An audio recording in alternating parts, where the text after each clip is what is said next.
can start. Yeah. Good evening, everyone. Welcome to our webinar on creative and continuous ways to assess students by Skillveda. We are excited to have you join us today. Skillveda is dedicated to empowering individuals through skill development, training, and creating opportunities for personal and professional growth. A special welcome to our esteemed trainer, Ms. Naga Sudevati, who is a master trainer and educational consultant and academic auditor with more than 30 years of experience in education field to share her knowledge and experience. Yeah, welcome. Yeah, Thank welcome. you, Twinkle ma'am. Thank you. A very warm good evening to all of you present here. At the outset, I would like to thank God Almighty that I'm healthy and I'm able to take this session. My next gratitude goes to Skillveda and Twinkle ma'am for giving me this opportunity to connect to another 33 wonderful educators this evening. So at the outset, to begin with, a very happy Mother's Day to all the mothers in this session. Today being a very special day, right? So let's straight away get into the session. A little about me. Yeah, I hope you all can see my um, presentation. And I would like the session to be a very, very interactive one. I'm here to not only share my experiences, my knowledge, my research work, which I've done so far for this particular session with all of you, but also learn from you. And how can I learn from you? When you interact, when you put things in the chat box, I will also be ready to learn. We are all here to learn from each other today. Right. So the topic, the art of assessment, continuous and creative ways to gauge learning. So this is today's topic for all of us.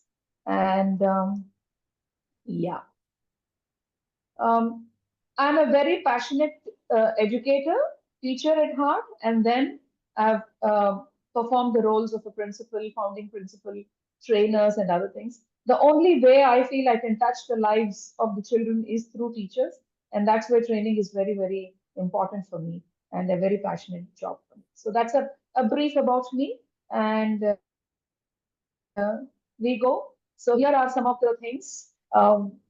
Hear us clearly, which means I would want all of you to put on your headphones or anything so that your audio is very clear. And keep your microphones muted. Whenever you want, you can unmute. And when I ask you all certain things, you can unmute and you can talk. And I want the chat to be flooded with messages. And as I told you, I would also want to learn from your messages which are going to come in. So I'll be very keenly watching that. And finally, I would want there is a section of did you know? There is a lot of content which I'm going to give. Please do take notes so that it helps you, especially just when you're about to begin a new academic year. Assessment is something which will be really, really, if you get hold onto the assessment, what happens is your entire cycle of learning will be completed. So that's how this session is going to be very, very important to all of you. So, to start with, right? Like when we enter any session, we have learning objectives for a teacher and learning outcomes for all of us. What are some of the learning outcomes I have for my session today? And that is, these are the subtopics. So by the end of this session, my participants, which is all of you here, should be able to decipher what project-based assessment means. You should be able to get hold of portfolios and peer review, self-assessment and reflection. What is gamification and how gamification can be done in the classroom? And finally, all of this which is connected to competency-based progression. So these are our goals for the next 1.5 hours for all of us. And so these also become our learning outcomes. Yeah. So assessment in our daily lives, I will go back to this slide. So I want all of you to tell me, apart from you being a teacher and doing some assessment, what are some other ways where you do assessment in your daily lives? And I'll be glad if you switch on your cameras also. Yeah, any one of you can just put it in the chat, or you can unmute and tell me how are some of the ways where we do assessment in our daily lives by behavior. Can you be a little bit more specific? What do you mean by behavior?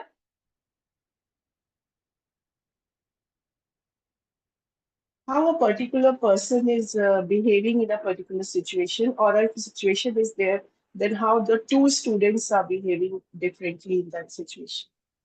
Okay, see, we are teacher at heart.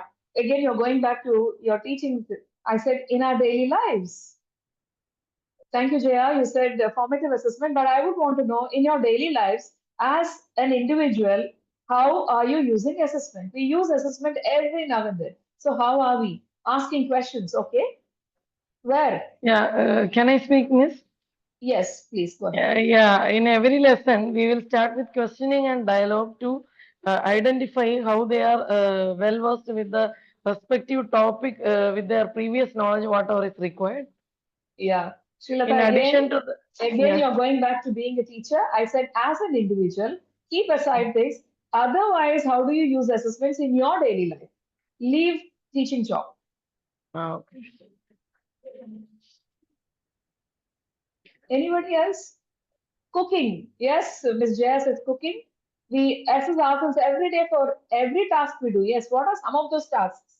That's what my question is. Whenever a problem comes, how they are tackling, I will observe how they find the solution for the same.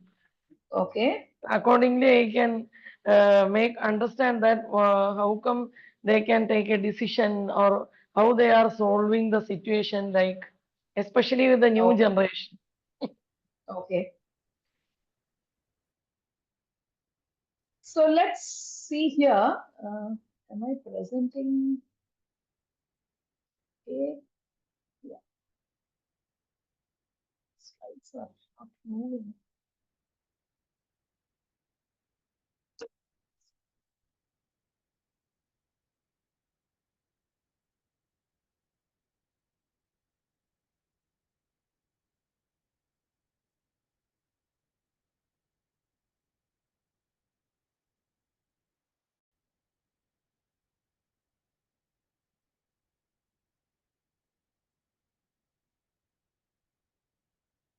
Just give me 1 minute.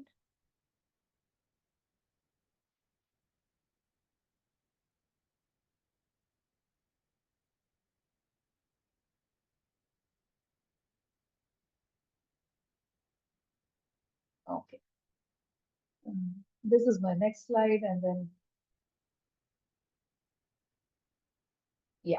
So these are some of the ways in which actually we use assessment in our daily lives. Shopping decisions, comparing the products, reading the reviews, weighing the options. Don't we do that?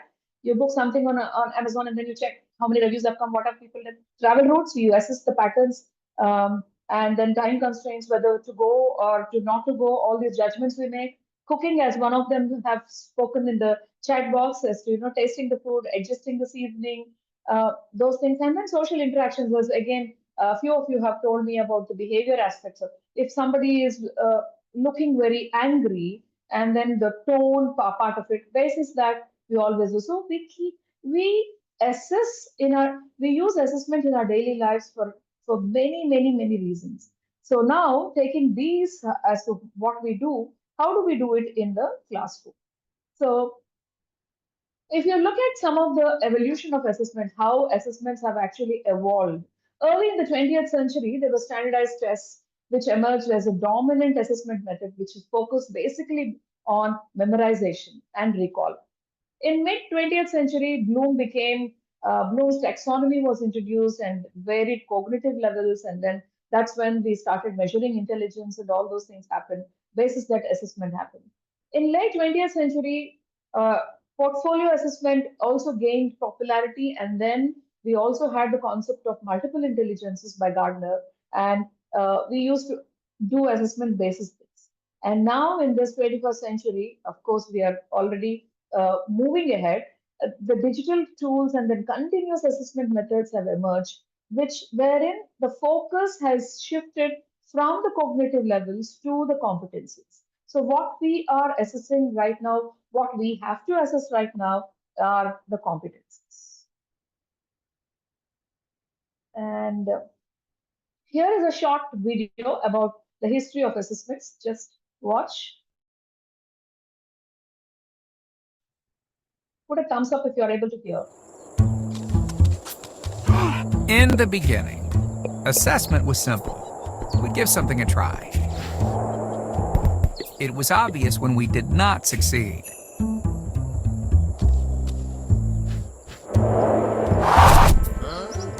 And it was obvious when we did. This became known as learning. Then formal education arrived. And we invented universities and lecture halls, lesson plans, and final exams. We tested students to see if they learned anything.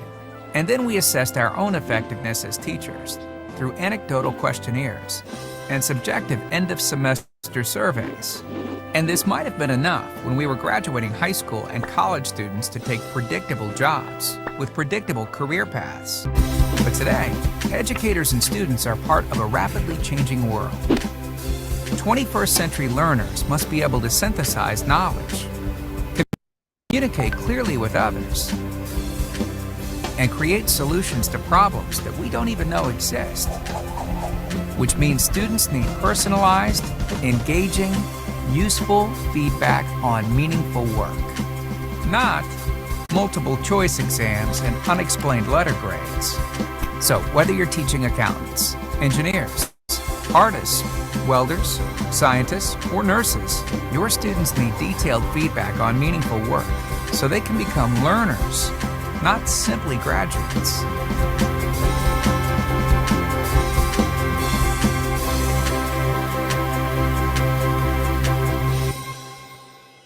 I want all of you to focus on this last part where, oh, yeah, because learning can't be just facts when the facts that matter don't yet exist. So we are living in an age where we are the students, the Zen Alpha students, what they call, those who are sitting in the classrooms, we don't know how their future is going to be. So all that we need to teach them in our teaching learning process is the skills, are the competencies. And that's why assessment in creative methods is very, very important for us. That's why this session also, right?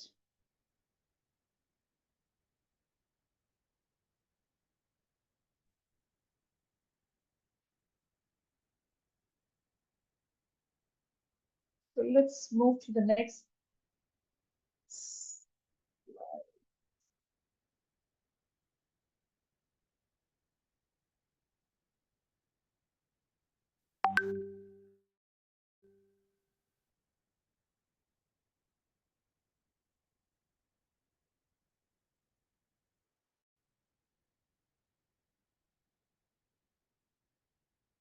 Yeah. So now what is assessment? If we have to define assessment, it is basically a systematic process of documenting and evaluating students so that they learn how to improve their educational outcomes. So there are various purposes which these assessments will actually solve. One is measuring the student achievements and growth, identifying the learning gaps and needs, providing feedback to improve teaching and learning, and sometimes it also motivates us to direct students towards the particular effort. So this is what you have done, and I want you to just raise your bar slightly a little bit so that you'll be more focused. And sometimes it helps us to evaluate the program, whatever we are doing, and the curriculum, whatever we are teaching. And finally, it helps us to communicate with the stakeholders, which are our parents, and the school management, and sometimes the learners themselves. So what are the various different types of assessments? Can you put it in the chat box? What are various types of assessments that you all know?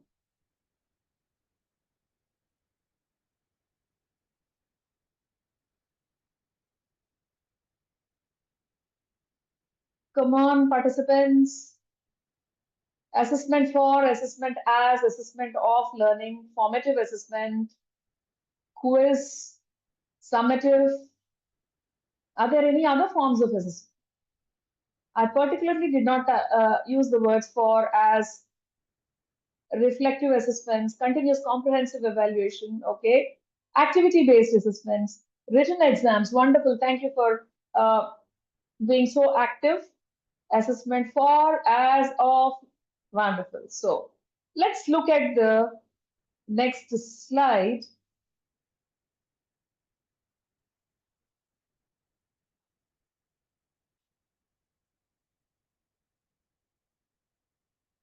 What about diagnostic assessments? When do we use the diagnostic assessments? Can anybody tell me?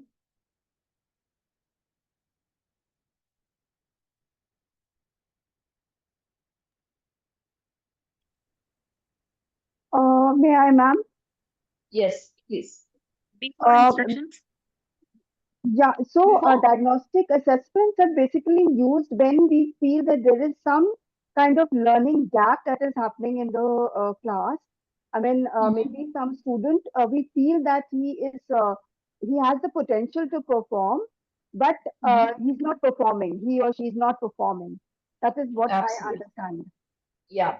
Any other reasons you can see on the screen? Not only for that, even to check the prior knowledge. Sometimes, when the students come to your the so-called entrance examinations, which schools conduct before you take the students, that is nothing but a diagnostic assessment.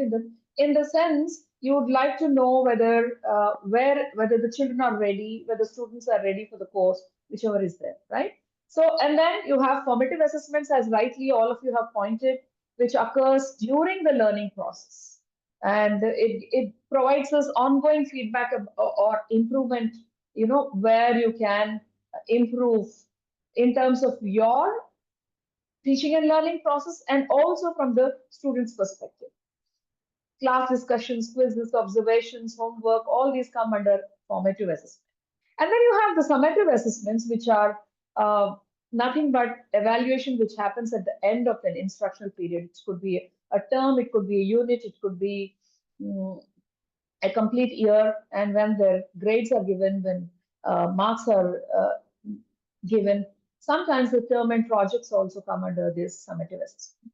There's something called performance-based assessment, wherein the skills and competencies are something which the students have to demonstrate, and this is the growing emphasis under NEP 2020, like presentations, then the lab demonstrations, all these things. So at this juncture, I'll just pause.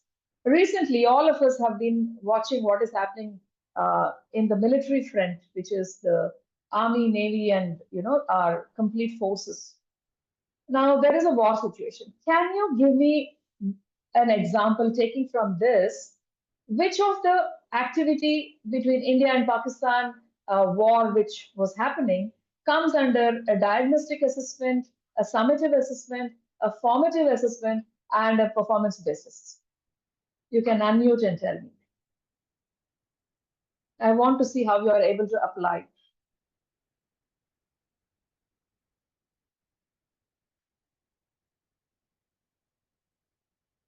Think.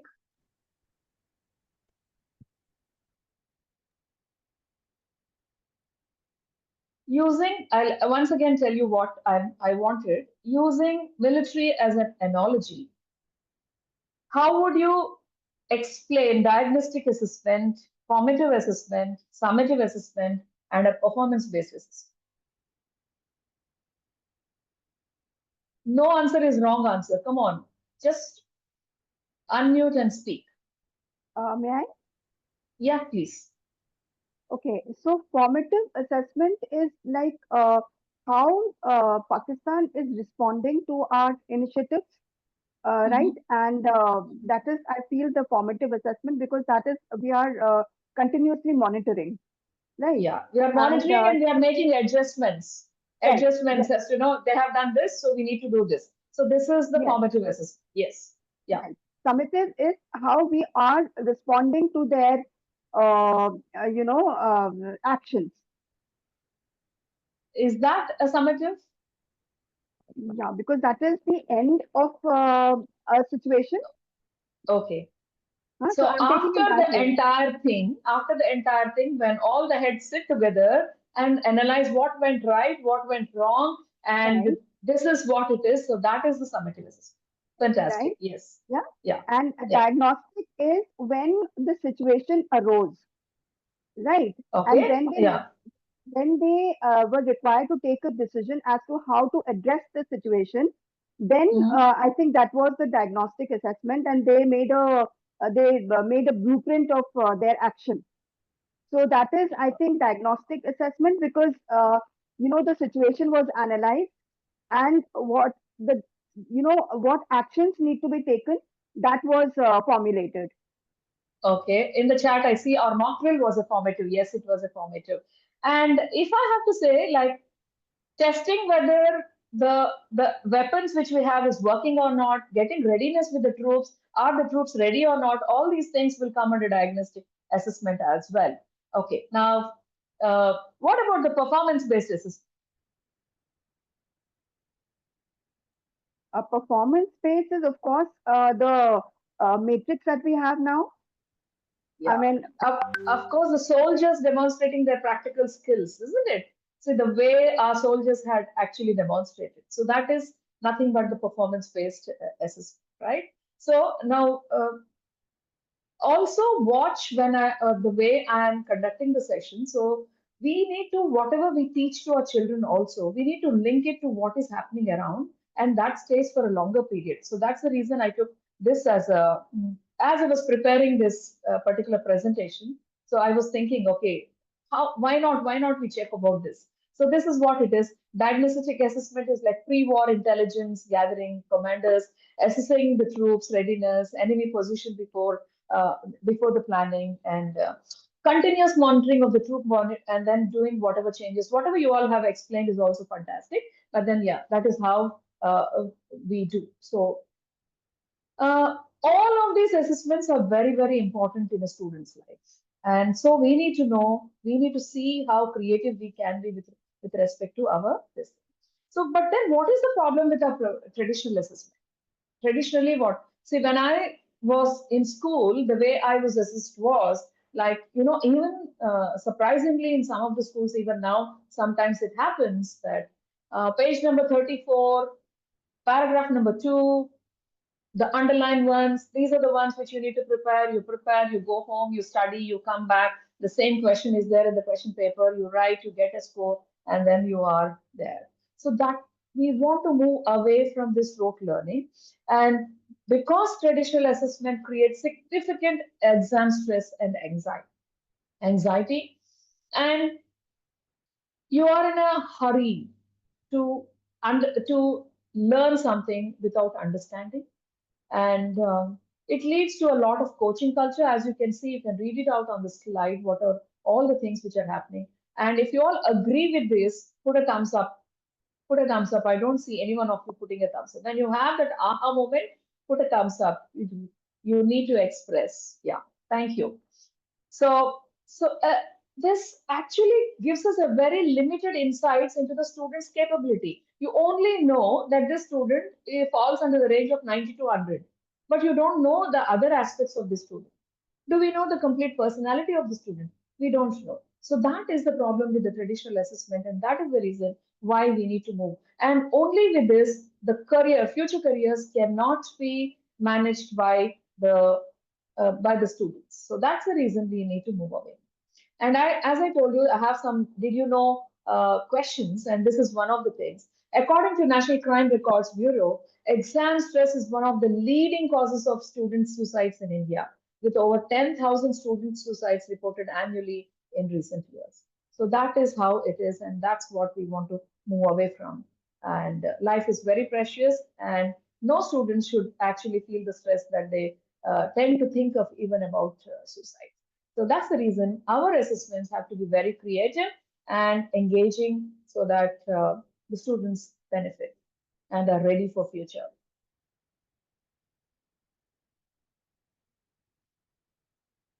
So now what is the importance of this innovative assessments? Again, put it in the chat. Why do we need innovative assessment strategies? You know that a traditional assessment where it is failing, but why do we need creative thinking to improve the creative thinking of the students? Yeah, Dave. What else? Why do we need? Do the traditional assessments to reduce the pressure? Yes. What else? To develop interest? Okay. To have a holistic understanding of the potential of the child? Absolutely. Yes.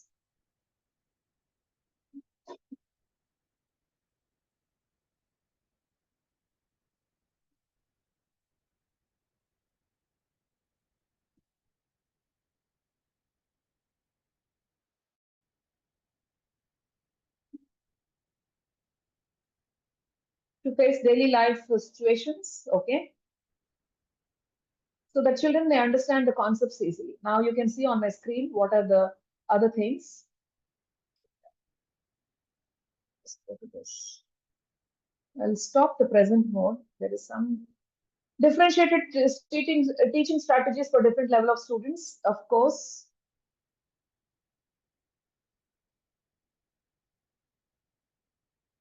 So basically, it promotes deep learning. It measures the real progress and mentioned in a different language, but then that is what it is. And it prepares the students for the future. So that is the reason that why we need the innovative strategies. And the next, did you know question? The National Education Policy 2020 advocates for transforming assessment from high-stake examinations towards regular and formative assessment that is more competency-based, promotes learning and tests higher order skills like analysis, critical thinking, and conceptual clarity. Yes, to identify students' creative strength is also correct. So that is the reason why we are all now on to making the high stake examinations towards regular formative ones. Okay. Now, one of the things that can be a very good both assessment for learning and assessment as learning is a project-based assessment. Now, there are certain educators who think a project means the teacher gives a project and uh, finishes the chapter, and then she says, yeah, you go and make a chart, come back tomorrow and submit the chart. Is that a project-based assessment? And then you give very good, good, fair, satisfactory, or you get 8 out of 10, and then you just finish off adding those marks to the internal assessment. That is not the true spirit of a project-based assessment. So these a project-based assessment should have an authentic task, a task which is connected to what you teach. It can't be suddenly a one-off thing. You're teaching the students about environment, and suddenly you bring a chart about digestive system. No, it has to be something which is really linked, which needs to have a problem where they would solve a problem at their own age, at their own level, whatever problems they see around it, and they come out with some uh, good solution. So these when these kind of It's authentic 6 tasks are o'clock. given, children develop problem thinking abilities, problem solving abilities. They also know how to collaborate and communicate. They increase the engagement with a lot of motivation. You see, how the students are so very geared up when you say an activity. You tell them an examination, you know how they are. Yeah, research-based assessment. I'm going to come to that research also. Thank you for sharing that. Now, this last part is very, very important what I put. This allows evaluation of process, product, and presentation. So most of the time, as educators, we focus, when you give a project-based assessment, we focus on the product, which is end product, what the child does and brings. Is it a model? Is it a chart? Is it a presentation? Whether it is whatever it is the child is presenting, we generally focus on the product. No, but we need to focus on the process as well. The process is equally important, and the presentation. That's where the competencies actually bloom. When you take it as a holistic thing of process, the product, as well as the presentation, that is when it becomes an authentic assessment, right? And that is where the research comes. So what comes under process? Can you put it in the chat box? When you give a project to a student, what are some of those elements which come under process? Come on, I want to see. All of you, there is metacognition happening right now. When you ask why questions, we start thinking, we start connecting to things. Planning is one of the process. Yes, fantastic. What else can come under process? What is data collection? Fantastic. Research, researching something, that comes under the process. How they conduct the project, planning and implementation, execution of the plan. Fantastic, fantastic. So,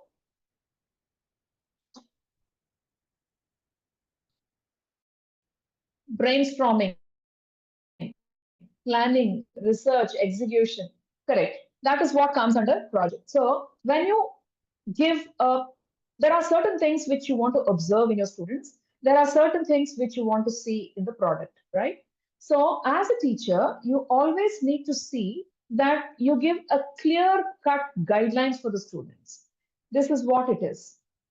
The assessment design has to be explained to them. Step one, you need to know where in your curriculum is this project going to be aligned? What is the learning outcome of it? What is it that the students are supposed to do? What kind of challenge have you given to the students? And then you need to develop a clear cut rubrics. We'll also go into the tools. Rubric has one of the tools. So the rubrics have to be both based on the process as well as the product. When I say process, we are talking about the research, how the children are going to do research. We are talking about the planning aspect. We are talking about the time management, how the children are going to do it. We are talking about all these things which lead to the product, the steps which are involved in this, right? And then just giving the guidelines is not enough. You need to have checkpoints. Let's say, for example, you have given Monday, you have discussed about the project to the children on Monday, and you have given them the deadline after 10 days. So you should not come up on the 10th day. I have given you, one child comes and reminds you, ma'am, you had given a project and I have done it. And then suddenly you remember, and then you say, yeah, we have given you the project. Where is the project? Can you all submit the projects here? No, that is not the right way. You need to have the checkpoints. Second day, ask them how far, how many of you have completed, where have you gone.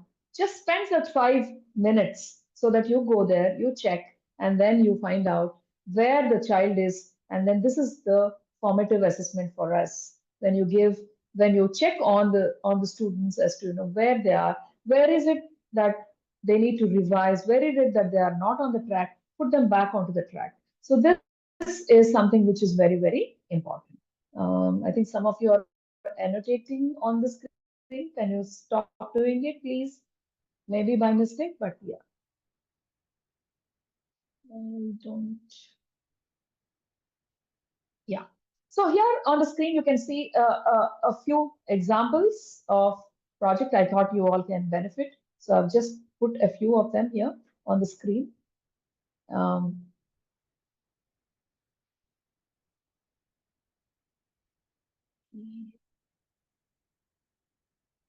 In science, designing the water conservation system for your school or community using the local materials. Again, try to align everything with what NEP is also talking about, and create a public awareness campaign about local environment issues, air pollution, waste management. How do you do it? Who are the people that we need to bring into the loop? How can you connect it to the community? Develop models showing traditional farming practice that can be enhanced by sustainable technology. Sustainable goals are something which we've always want to bring in whenever you take the project and try to connect it and see how you can make it interdisciplinary as well. In social sciences, research and document oral histories from village elders about changes in the local traditions. So, what are some of the traditions which they saw and how they have, over the span of years, how these traditions have changed? That could be one of the thing. Create an exhibition on how your town or city has changed over the generations. They can make a presentation and do it. Develop tourism promotion materials highlighting local historical or cultural sites. This could be one of it. And it could again be, interdisciplinary. When I say language can come in to the social sciences here, language can be built in around all of them. Language and technology are something which can be easily, you know, incorporated in any of this. Mathematics, as you see on the screen, design affordable housing models with specific budget. They'll then create, okay, this much is for this much is. They'll also know some of the things about money, and probably financial literacy also can come in at this juncture when they start meeting different people. Create mathematical product models to predict monsoon patterns. How many days did it take? How many hours, and is there a pattern? So all these things are something which are examples of authentic project-based assessments. And then, but what are some of the challenges and how do you assess them? Using a rubrics. And when I explain about the tools, we'll go into detail about the rubrics, right? So what are some of the challenges? Large size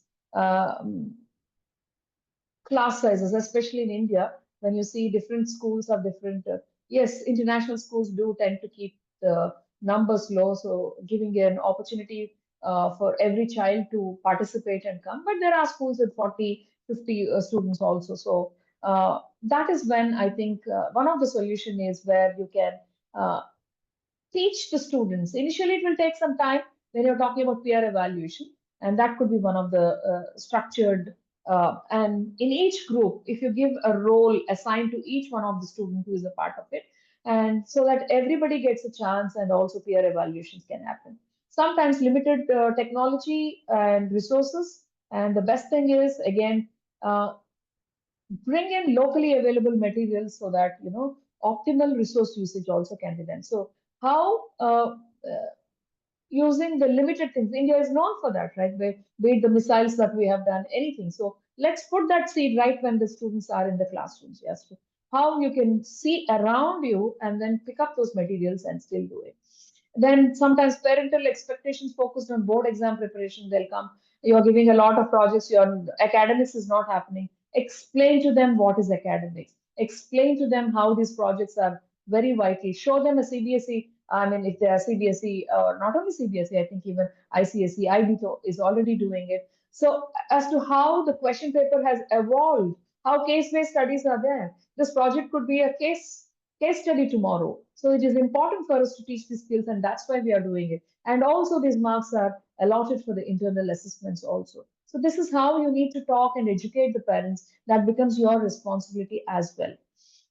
And sometimes limited class time due to syllabus completion is yet another thing which teachers keep complaining when you ask them to take up the projects. One good thing to do about, especially is, it could be one complete chapter. So during the planning stages, which is right now, before the children come back to the schools, you decide this is in term one, this is the chapter which I'm going to allot for the project. And this is the chapter which I'm going to allot for a seminar. You don't have to plan anything. You need to uh, plan for teaching. When I say plan, what I meant is, so allocate those things, and your role will be just to facilitate and see that you summarize everything and then allot marks also for the students in that. So that is one of the ways in which you can be away from the syllabus completion pressure, and then saw how you can, and all of this depends upon how well you are planning, how well you are integrating, and how well you are making it meaningful and eventful for your students. So the next, did you know the Agastya Foundation mobile science labs, they reach over 1.5 million children across rural India annually, demonstrating how hands-on project-based learning can be successfully implemented even with less resources. So you can actually go to their website and see, and if you book it, there is a van like this which will come. If in case if there are people here who are attending who are from remote places and who do not have, this is a wonderful thing. There are even people, there are facilitators on who will explain, and they really do it very well. So this is one more thing I thought I will share it with all of you. The next one is about, yeah, I'll pause here for a while. Any questions regarding project-based assessment? I'll just take one or two. Is everything clear so far? Put a thumbs up if it is. Okay. Any questions for me?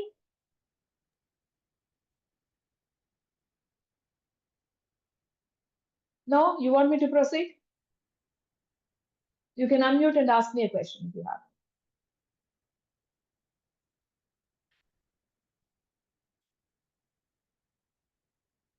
No questions? Okay. So let's move to the next objective which I had for the session, and which is portfolios and peer reviews. So again, portfolios are very, very important. Holistic assessment document is what I would say, because it is a purposeful collection of students' work, which will show us, which will demonstrate the progress and achievement that student has done over a period of time. And um wherever I am, I always encourage my teachers also to have a portfolio, just like how the students have. I think we all also need to have a portfolio. And when you look back at that memory, at that, you all know that, right? Google sometimes throws a flash, even Facebook throws about the past memories and how beautiful these memories are when you look at it, right? Exactly the same feeling. It's not only about the feeling, but it is a culmination of the progress what we have made over the years as an evidence of the learning journey is what all this portfolio is all about. And peer review is how the peers have a lot of influence. See, Larry Vygotsky, in his learning theory, he mentions about the more knowledgeable other, MOK. And this more knowledgeable other need not be the teacher all the time. It can also be a peer in the classroom, because each one of us comes to the classroom. Each one of the student in your class comes with their own environmental background. So their learnings are at different levels. So a student learns from the peer very comfortably rather than the teacher sometimes, right? And that's the importance of the peer review also. Not only learning, but also reviewing also. When it is structured, when it is planned, when it is done in an organized manner, it also adds a lot of value for the children. So what are some of the types of portfolios you all know? Put it in the chat. What are some of the types of portfolios that we can do with? There are different types of portfolios. If you know, can you post it in the chat? Just keep thinking. I'll just show you some of the pictures here. Maybe you'll get some clues looking at those small icons.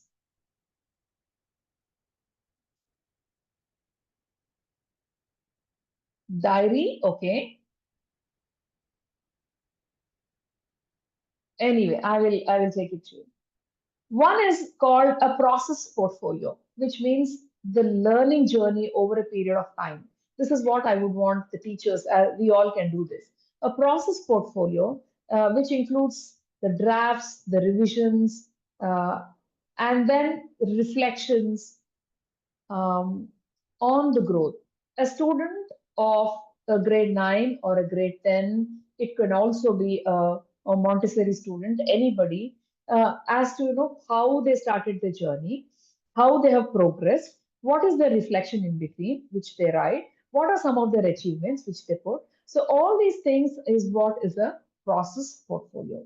The second portfolio is the showcase portfolio, which highlights only the achievements and the final product. So again, the product process is coming here, right? So when we go for an interview, when your students apply for colleges abroad, they need to show these portfolios which highlight all their achievements, right? So that is the showcase portfolio. Evaluation portfolios. This is which a portfolio which is a part of evaluation, especially skill-based subjects which have been introduced, which have these portfolios, and there will be an external examiner. You submit your portfolio, and basis the portfolio, certain questions will be asked, and it is always mapped to the learning objectives. So that is the evaluation portfolios. And finally, the digital portfolios, which is available in a variety of ways. You can have a digital portfolio on Canva. You can have a digital portfolio using Google Sites. One of the years when during COVID, we had all our teachers do their digital portfolio, where they learned how to use Google Sites, and they went and they put up the things that the children did in their clubs and also what they were. So this is one of the digital portfolio which we can do. And nowadays, even YouTube, you can make it and keep it in private and make your portfolio ready where you're recording everything, showing all your in the presentation and then talking about it. So there are various ways where you can have these digital portfolios, easy to share, easy to maintain, and the world is moving towards, and that's what NEP also talks about, how to use technology. It's very difficult to keep the other things, right? If you can scan it, put it up, and then move on to digital portfolios, that will be very, very interesting. So these are the types of portfolios and their advantages. Now, we all do an anecdotal record, don't we? As teachers, do we mention an anecdotal record? Yes or no? Yes? Can somebody tell me, unmute yourself and tell me, what is the difference between an anecdotal record and a portfolio? Both of them will record certain things, right? But what is the major difference between an anecdotal record and a portfolio? Because in one of the sessions, one teacher was telling me, ma'am, that's portfolio is equal to anecdotal record. So that's why I thought I'll put it up in this slide here. What are some of the differences between? Yeah. May I answer? Yeah, please, you are audible. Okay. So what I understand is anecdotal record is basically it's a record of some particular incident that has happened, and where Okay. the child has shown some exceptional responses. The student has shown some exceptional responses, whereas portfolio is a continuous thing. Okay. I mean, in a portfolio, every work gets recorded, whereas anecdotal are specific things. Okay. I think Priti is also written. It is a record of behavioral aspects about the child's behavior. Yes. And if we have to draw a table and list out, these are some of the differences between both of them.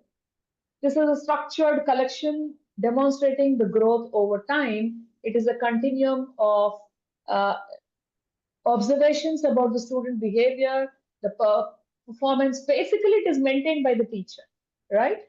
And it sometimes captures the spontaneous things what the child does in the class, and sometimes about the specific incidents, as you have mentioned here. And don't be under the impression that only the negative things have to come into an anecdotal record, right? Yeah, it could be a good thing also. It's an informal thing, and it's also ongoing, and it is basically used to inform the. So whom do you hand over this anecdotal record? You hand it over to the next teacher, right? Next teacher towards the end, so that teacher gets a holistic view and understanding about it. You have this anecdotal record, and you talk to the parent when they come, right? Now this. So what is something which is very good is a complementary approach where you have anecdotal record which informs the portfolio development. So this is what it is, and this is something which you need to do, and the child does it, and that goes into the portfolio. And whatever anecdotes have been happening, in terms of whatever the student, the incident where the guidance has been given, the counseling has happened, and then later on it comes this side, and that it's a proof of how the student has actually um, improved upon the time can come into the can I'm mentioning can come into the portfolios, and that it becomes a holistic student assessment. So anecdotal records can complement the student portfolios. And when it comes to portfolios, did you know that Indian Institute of Technology entrance process now considers projects and portfolios through initiatives like KVPY, recognizing that exam scores alone may not be identify the most innovative thinkers in the classroom. So they have started considering, and so it is important right from school age. The parents who are very well informed start making this portfolio, and I think uh, the teacher's influence uh, is much higher than the parent, whatever the parent says to the student. So that's why you should encourage children to do good portfolios. So again, for portfolios, establish a clear purpose. Tell them this is the purpose. It is an ongoing one. This is a purpose where you showcase your achievement. This is a purpose. It has to be the digital, whatever it is. Communicate your expectations very clearly, and guide the students on what to include. The student as well as the teacher. There's so many things. So what are some of the things? How do they make it very holistic? So what could be some of the things which have to come in the index page? Has to be told. And then assessment as learning, where the student reflections come in. So provide them with prompts. I will again show you what kind of prompts have to come in here as we move on. So what kind of meaningful reflections can come in with respect to things which are happening around in terms of their curriculum? Those things also can come in here. And then holistic rubrics is where both, again, the process and the product, including the criteria of the presentation, is something which has to be given to the children so that they know that this is what it is. And again, as I told for the project-based assessment, here also, in between the checkpoints are very important. Where most of them lag is the checkpoints. Most teachers, they neglect this, and then towards the end, you don't get to see those beautiful portfolios coming up. And if you spend some time, if you plan, if you delegate it, if it is higher grade students, you can always delegate to them and tell them this every month, the first Friday, this particular period, we are going to look at the portfolio, and all of you be, and also teach them how they need to actually do. IB does it very beautifully. Every single time the child does something, it is a part of it where they go and record, and then see that the big file which they have, they arrange themselves, and then they also look at each other. Peer reviewing also happens. All these things happen, but I think in other boards also we need to so how does it enhance? It builds communication skills, develops the ability to give the constructive criticism. When it talks about peer review, it helps in deep understanding. Because the criteria is given, and they also understand that today, if I'm reviewing this, if I'm what kind of vocabulary I have to use, how do I professionally handle it? As young as third standard, fourth standard, we can do this, peer reviewing. And it helps to create a community of learners in terms of, collaboration. We also have the word feed forward, right? It's not feedback, feed forward. Whatever suggestions you are giving, how do you go ahead from there? Is something, again, the IB terminology, and provides diverse perspectives. So students know, oh, I thought of this, but then this also can happen. This is something which helps them to generate ideas when they get into the other things. So what are some of the ways of implementing this peer review? One of the thing is that now sometimes students might complain that they are partial, wantedly he has done this, kind of things. Children come and complain to us. So the best way to get rid of that is to have a criteria, discuss the criteria, success criteria, in along with the children, explain the criteria, and then tell them, okay, you have marked 4, reason. there is a description in the rubric which is given there. This particular thing was missing. The time management was not it. That's the reason I had to. So it becomes very, very clear now in terms of very subjectively we are actually talking. This is something, it's a skill, it's a life skill, and we need to teach our children about it. So one of the strategy is about structured feedback forms. It could be a Google form, a Microsoft form, or some template which you can print it and give it to the children. It could be a gallery walk where the whatever the child has done, whatever the student has done is all kept in one place, and then you have your form with you. You go around, observe that, ask a few questions to the student who is standing there, and then take it. And anonymous review polls where randomly you just give one and ask them to give a feedback, and then they give. And what do you do with this uh, precious data as a teacher which you're getting? You get to understand your children also better. It's not only the student learning, but also as a teacher, you also get wonderful data.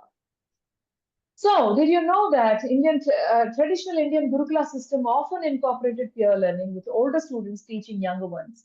This monitor system was an early form of peer assessment and feedback that was effective even with large student groups. So you know that in olden days that they would all go and one guru is there, they sit there, and then this particular assessment used to be there then also.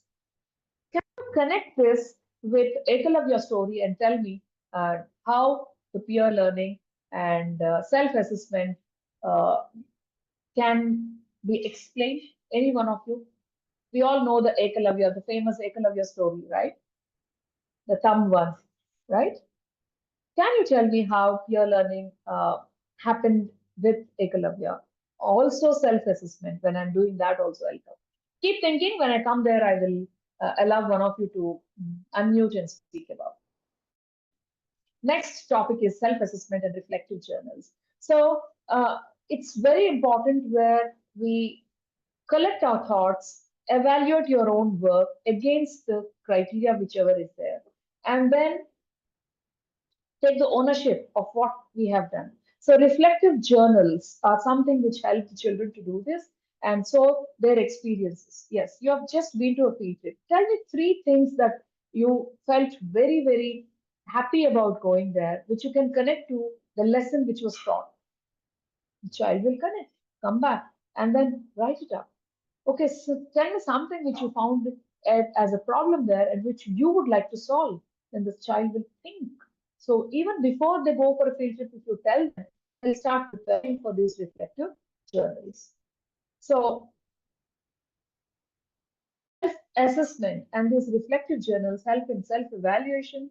They help for self-monitoring.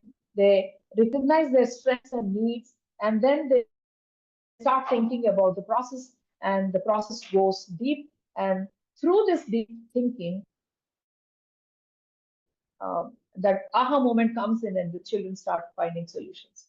Now let's come back to the Ekalavya story. Come on, one of you tell me how.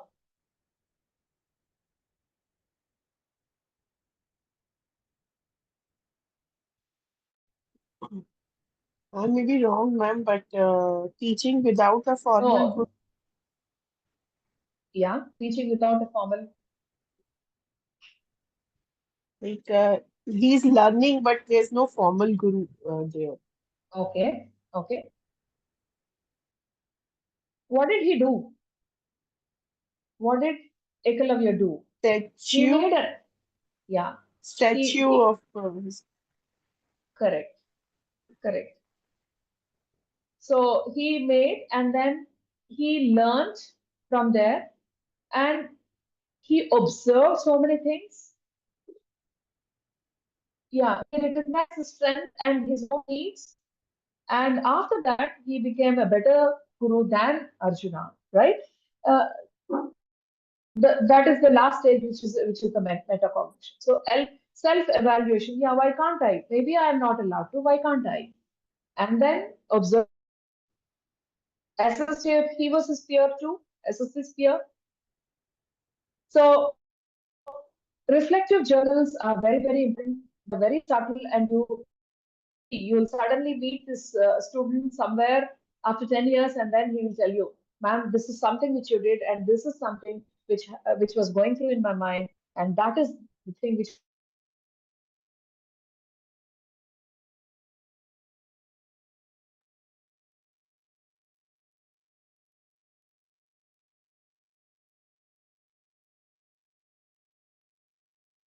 And I'm sorry, I think, yeah. Uh, it's visible, right? Yeah. Can you repeat yourself? There was some network issues actually. Okay, so it is about how he self-evaluated, and then he started tracking the process, taking his Arjuna as his guru, and then also he was aware about his strengths, and then he found his process properly, and he became better than Arjuna. This is what he did. So that is the power of reflection. That is the power of self-assessment. And that's how we need to see that our children are also empowered with this. And so keep giving these one or two assessments and see how the children get this very important life skill of self-assessment. So how do you do that? You have to model reflective thinking. So when you're writing on the board or something, keep talking about it so that this process, when you read it aloud, they also know how this actually happens. So that is modeling, and give them structured prompts. I'll show you in the next slide what are some of the things, strategies which you can do. Allocate it some time, as I told you, every month, first Friday, third period, we are going to do this. And then give the feedback about what you observed in there. Hey, this is a wonderful piece which you have written. I only wish you would have also added this. So next time the child will also, start learning from that and start incorporate. Hey, I saw that you, whatever suggestion I have given, you have incorporated. Wonderful. That's a great thing to do. So these are some of the things which will. So what are some of the frameworks which we can use? One, star model, the strength, what I did well in this lesson or unit, what I need to improve, what is your target, what is the action, specific steps that you would want to take so that you would improve, and how I will know that I have improved, which is the result. So this is one which can be simplified for all age groups. And I think all of us know about these traffic lights, where children immediately tell green or yellow or red, and so they are able to express, they're able to go through and understand, assess themselves whether this particular topic they have understood or not, and then give. And of course, a subject progress tracker, especially students in higher grades and all, if they have a progress tracker wherein visually they can say, okay, these are certain things. A simple tick can also be a subject progress tracker, which will help them to reflect and then, assess themselves and move forward. And did you know Finland, consistently ranked among the world's top education system, has only one standardized test at the end of high school?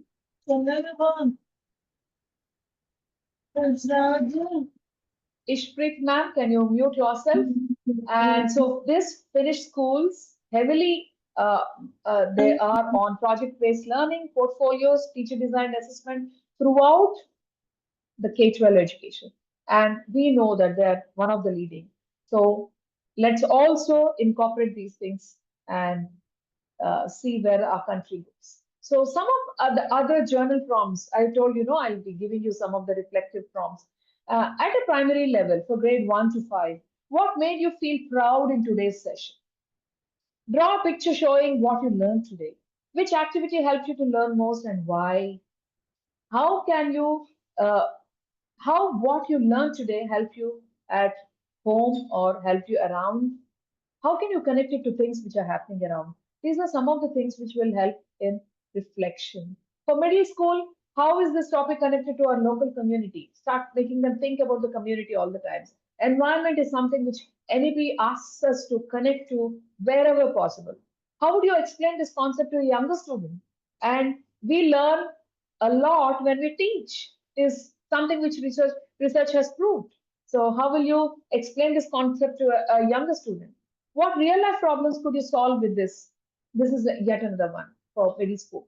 For secondary level classes, how does this topic connect to the potential career paths? Children have to start thinking about career counseling, about the career paths, not counseling, career paths. So if this particular topic, which career is it? What are some of the strategies which help you to understand this difficult?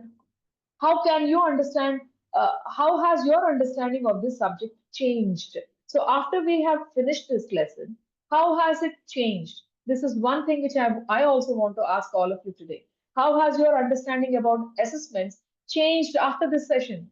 Ask your children also the same thing. They'll come up and tell you some of the interesting things. This is something which I learned from. And then as a teacher, okay, this is how it is helping them. And Miss this is how I Sudhivati, can modify. your camera is not working? I thought there is some change, so Yeah. Now I it's, don't want yeah. to break it, so it is Okay. working. Yeah.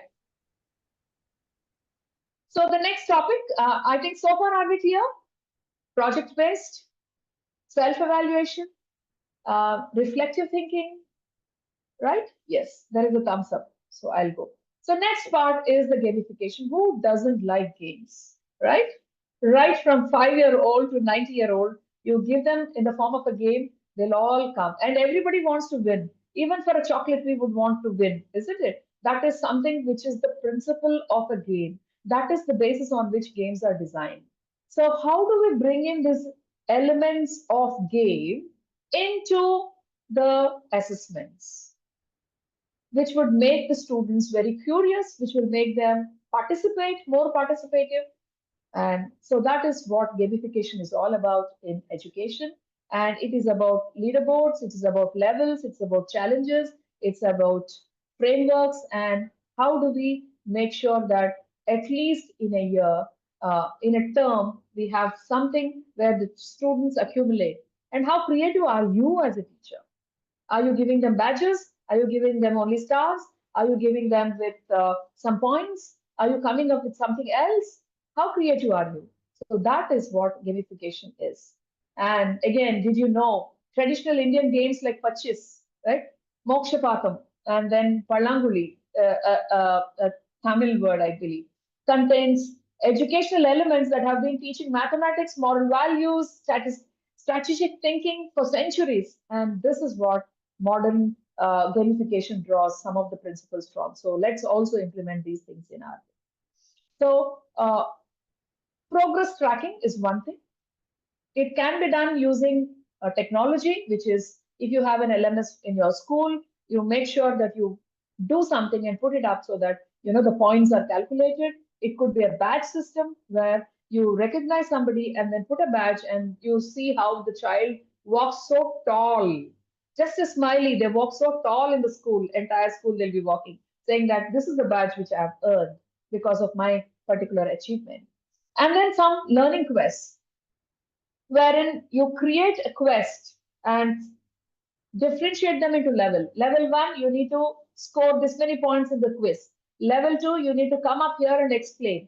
Level 3, you need to make sure that you project it in the community. And then you get all the points, and then you are entitled for an award and a certificate which can go into your portfolio.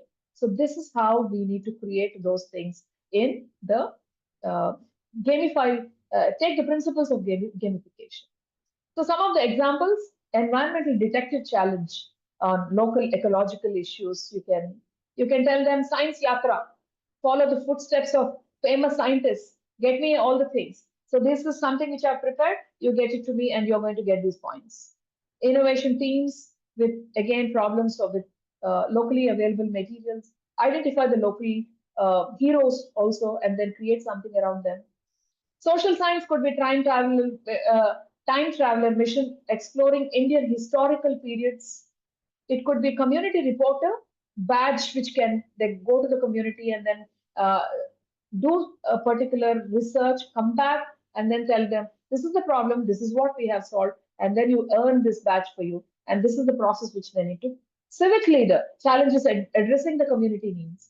Cultural ambassador, I am the ambassador of this particular culture, and this is what I'm going to present to you, the traditions, the practices. And so Whenever there is somebody visiting your school, this cultural ambassador is the one who's going to talk about your school's culture or a particular culture. So this is another one. In language learning, language hero, right? Wherein the student is able to uh, probably spell at grade 1 level 500 words, 200 words, keep increasing the challenge, and then give them after this, you're going to get a language hero. A vocabulary quests wherein in local context, how they are able to use the vocabulary and change, and story builder challenges, and the translation, I mean, again, NEP is talking about multilingualism, bringing in the mother tongue, how they're able to translate this and then do it in a stipulated time, how effectively they are doing. That could be one of it. Calculation champions, Vedic math is there for us, quick math is there for us. You know, how they are able to, children are able to get this task of calculation champions, real world math missions where cricket, they see cricket, they see football, they could see the markets, all these things. All these are some of the things which you can use the principles of gamification. If not technology, use this. Technology, Kahoot is there, Quizzes is there, all this, they also get those instant gratification by getting those badges. And I suggest that go one step ahead, talk to your principal, appreciate them in the assembly, in the school assembly, and give them that badge. It adds a lot of value. That picture can go into the portfolio again. Link all these things, and there you have a holistic thing happening. And all these things are nothing but uh, leading us to a competency based progression where students advance upon mastery and not time. So they are explicit, measurable objectives, and these are meaningful assessments which are created where the knowledge, the ability, and the skill, which forms the competency, is something which over the period of time, which is honed by these students.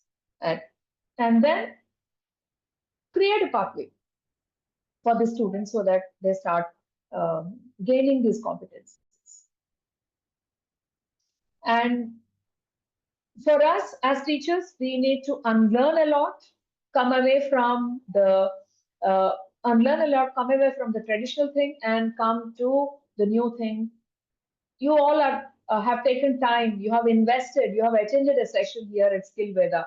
Now it's time that whatever you've taken, go and implement and see how this, and that is how you can come on to the competency-based things, right? So learning outcomes is something which has to be there as per the NCF framework. Curricular goals have to be there. Put them in your lesson plans, and that's when you'll start implementing. Choice and voice, give opportunities for the children. Some of them they're very shy. They don't want to come up in front and talk, but then they are very good at making a podcast. Give them that opportunity. And slowly, year end, they'll also come in front and they'll start, talking. So give them the choice, give them the voice, and keep child at the center and see how this competency-based approach can be done. Skill-based, make sure that some particular skill, is it the communication skill that they're able to, is it the confidence which they're able to, is it the collaboration skill which they're able to. So this is something which you need to constantly keep thinking, keep in your mind, and then see that this is what is going to be achieved. And focus on application and understanding rather than memorization. Put a question why after what they have learned, and you will come away from rote learning. Just put a why. Deep thinking will start happening, and then you'll come away from that. Simple techniques. One thing is the art of questioning. If I get a chance, maybe that is some one session we all can do. How to question and create that particular, metacognition in children is yet another thing. Okay, I will. So here is an example of gamification in geography, a practical. So Climate Explorer Challenge, you have created this, and then the students are supposed to create the climate zones, unlock these climate zones by answering a particular questions which you have created as per the seasons. And then they need to map this onto the landforms and the topography, maps and other things, plotting the coordinates in the technology again, open the Google map and then do. And Finally, they need to also research a bit about different cultures, which again adds points. And again, as I told you, link it and to sustainable goals, which again will add so much of a value that they are a part of the environment. When students start seeing value in this, whatever they do in their daily life, that becomes a habit. And then you'll have children who become responsible citizens for us. I took an example of geography because generally social science examples are little less. So that's the reason I took a geography example. And did you know that Nishta teacher training program under the Ministry of Education has trained over 42 lakh teachers in competency-based education approaches, demonstrating the national's commitment to this assessment model. So such is the responsibility that all of us have on our shoulders, wherein we need to take up this competency very, very seriously and see that it integrates. Who else can change the country? We, the teachers, right? So that's the effort made by the government, and we need to also make. So now, generally, we swap these words, assessment tool and techniques, right? So what is the difference between both of them? Physical, digital instruments, which we use to gather evidences are the tools, and methods and approaches are the techniques, right? Rubrics, checklists, quizzes, surveys, portfolio platforms, learning LMS systems are all the tools, and techniques are observations, interview, peer review process, self-reflection protocols. All these come under techniques. And again, a combined approach of a tool and a technique is something which will give us a holistic thing, right? So now I'm having 5 tools which we are going to discuss in the session. Number one is checklist. We take it very simple, but it is a very, very versatile formative assessment tool for specific competencies against a clear criteria. It can work for project-based assessment. Did you have you met this? Put a tick. It's very simple, right? Peer review activities. Have you observed this? Put a tick. Put a tick. So, for example, again, this geography. Can the student identify 3 different landforms? Tick. Has the student correctly used the compass directions? Put a tick. Has the student recorded accurate weather observations? Tick. So you get this. This is one form of checklist is one of the formative assessment tool. And how it helps the teachers? Quickly you can identify the gaps. No, this student was not able to. So many of my students were not able to do this third rule which I've asked them. So there is some mistake in the way I have explained. So let me come back during the checkpoint time, tell them that this is what I have seen majority of you, this is what you all need to do. So this is how a checklist as a tool helps the teacher.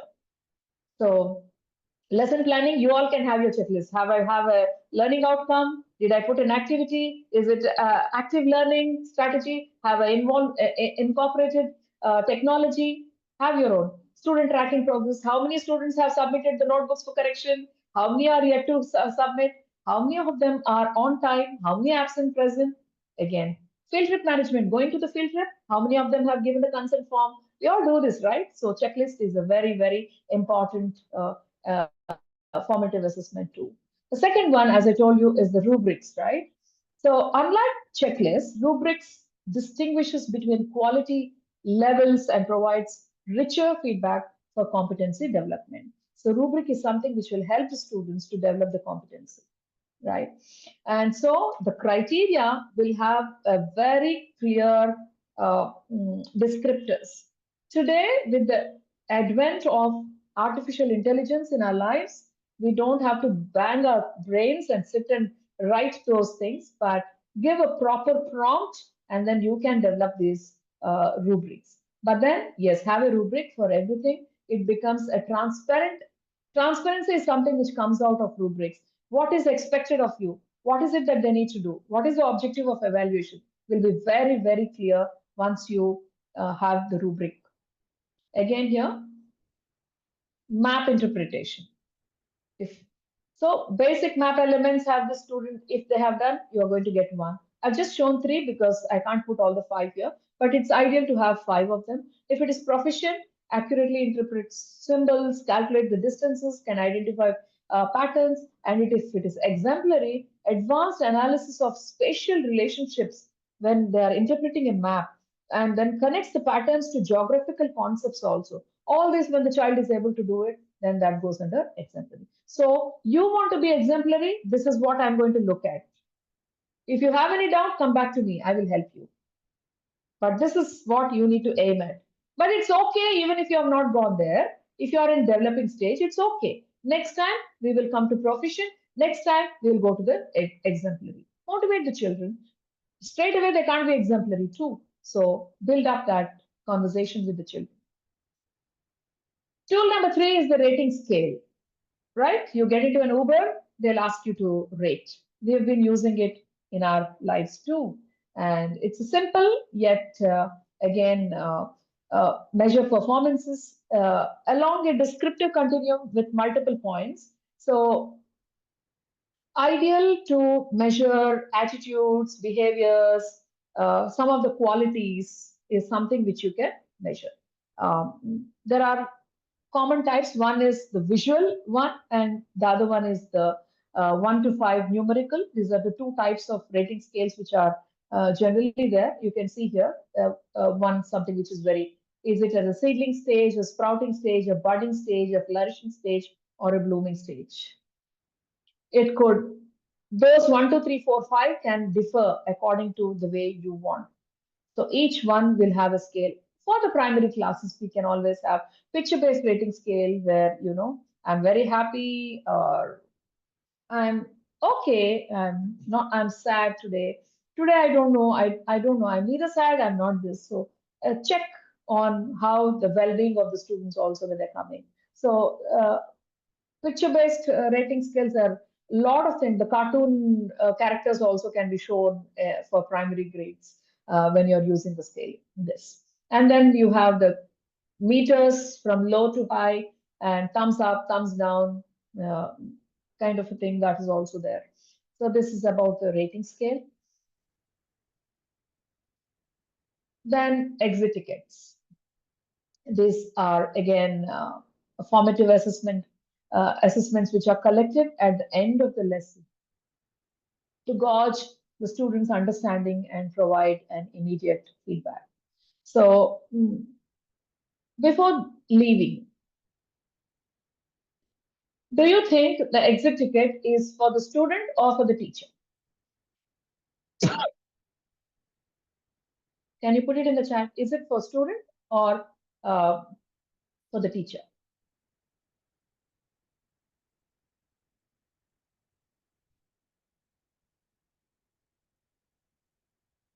For the teacher, for both. Okay. So I will say any tool depends upon how we use it, isn't it? For the student, okay. For the student, exit ticket becomes for the student when the student, what does the student do? He or she will start thinking, ma'am has taught this, and she's asking me this, so this is what it is. So it is a kind of a summary which is happening in the mind of the student when he's writing, and he's also putting it through on the paper. And for us, yes, for both. But who benefits a lot? I think the student benefits a lot because if he's attempting to write. Yeah, but the way we use it, if you are intentionally writing it to understand your capability, if the question is designed in such a way, then it becomes for you also. Yeah, thank you for those replies in the chat. So when do we use this? Anytime you can use it, especially if you have introduced a new concept and you would want to know whether the children have understood, whether you have to repeat it or not. All these things will help you when you use the exit tickets, right? And there are a lot of different types of exit tickets which are there. 3 things that you learned, 2 things which you are going to use, and 1 thing which is the muddiest point for you, which means you are not still very clear and you would want to ask. Something like that is also what you can do. And they're forced to write it. You cannot accept the exit ticket without writing all these 3 things. So then what happens? The student will start thinking, yeah, this is probably something which I can ask. And the student comes up with something which you can also clarify. So Language arts, write one new vocabulary learned today, use it in the sentence. Okay. Solve a quick equation, demonstrate today's thing. Learners draw, label the diagram of the experiment and pose one question which is still curious, which is, and then as I told you, 3-to-1 reflection, 3 facts learned, 2 connections made, 1 question remaining about the landforms or whatever. So for me, it is going to be 3 facts you have learned today from the session, 2 connections which you have made, and 1 question which you have about assessment. Please put it in the chat. Okay. And final tool is about performance tasks, which is about asking the students to go beyond the classroom and do something which is connected to your topic. And it should students apply knowledge through doing rather than simply recalling the information. As we were talking about our military analogy, we had the weapons, we didn't know, but then you had to demonstrate that this is how it has to be used and this is what we are. So you have learned that wood is a bad conductor of electricity, but how do you prove it? You need to demonstrate. This is what I have done, and I have learned that wood is a bad conductor of electricity. And so this requires analysis, evaluation, and creation instead of memorization. And so this is also performance tasks should be like, a 1-minute video or 1-minute audio or something. Do it, picture, you do it and bring it. This has to be an authentic assessment. Examples here: climate change investigation. You research about local climate. In the place you are, you can ask your children to do this. Your grandfather, did he experience this kind of temperatures? Definitely it will be no. So what kind of a climate was there then? Why did this change? What could be the reason? They'll start. Okay.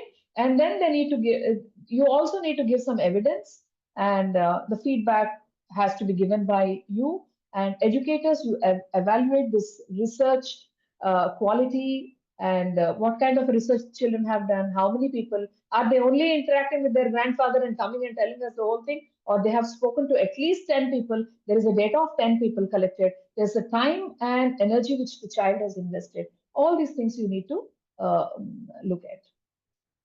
And so that was tool number 5, the last tool, and we are 6:58 here. And I have one small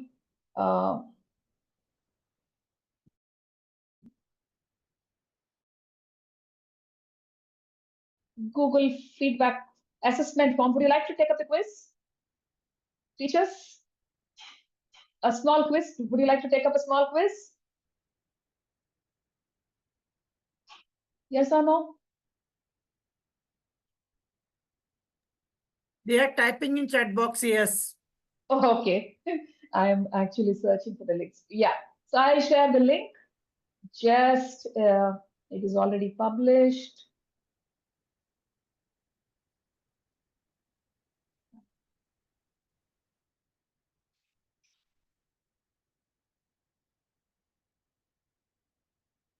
Shorten, copy, come back to the chat box and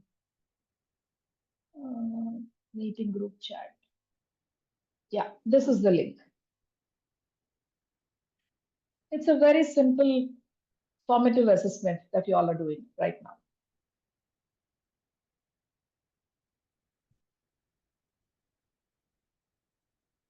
Yeah. Meanwhile, anybody has any doubts, you can also ask me any questions, and also do give the feedback.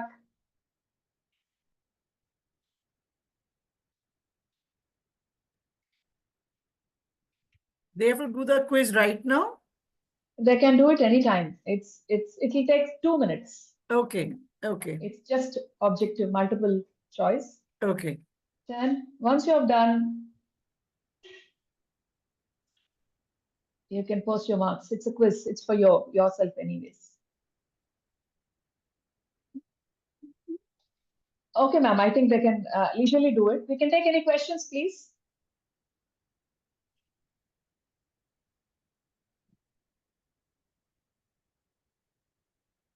Teachers, If anyone has any query, please ask.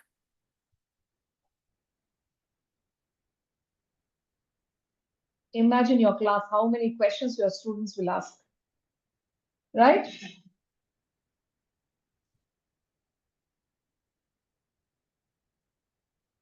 No questions? I think there is no question now. You all want to leave early Sunday, is it? It's not like Okay. that. They have understood now. That's why there is no question. Yeah. Thank you so much Thank you, for ma'am. giving me this opportunity, Twinkle Ma'am, Skillveda, and also all the participants who took time to learn and equip yourself. I hope the session did give you some insights which you will be able to apply. Thank you. Thank you. Thanks a lot, Mrs. Suryavanti, for such a Thank you. descriptive session. Thank you. Thank you.